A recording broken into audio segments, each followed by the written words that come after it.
Қазақстан Республикасы парламенті мәжілісі мен мәслихаттар депутаттарын сайлауда дауыс беру тәртібі. Сайлау учаскесінде сол учаскедегі тізімге енгізілген сайлаушылар, сондай-ақ есептен шығару куәліктерін ұсынған адамдар дауыс бере алады.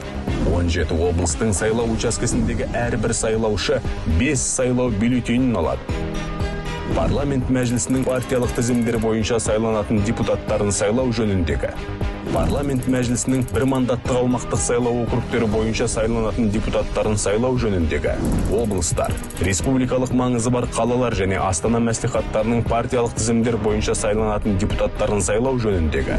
Облыстар, республикалық маңызы бар қалалар және Астана мәслихаттарының бір мандаттық аумақтық сайлау округтері бойынша сайланатын депутаттарын сайлау жөніндегі. Облыстық маңызы бар қалалар мен аудандар мәслихаттарының бір мандаттық аумақтық сайлау округтері бойынша сайланатын депутаттарын сайлау жөніндегі. Тиісінше Астана, Алматы, Шымкент қалаларындағы сайлаушылар 4 сайлау бюллетенін алады.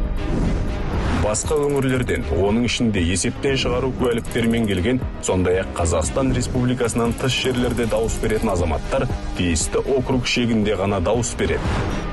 Әр сайлаушы жеке дауыс береді. Сайлау комиссиясының мүшесі сайлау бюллетендерін сайлаушыға жеке басын куәландыратын құжатын көрсеткен кезде береді.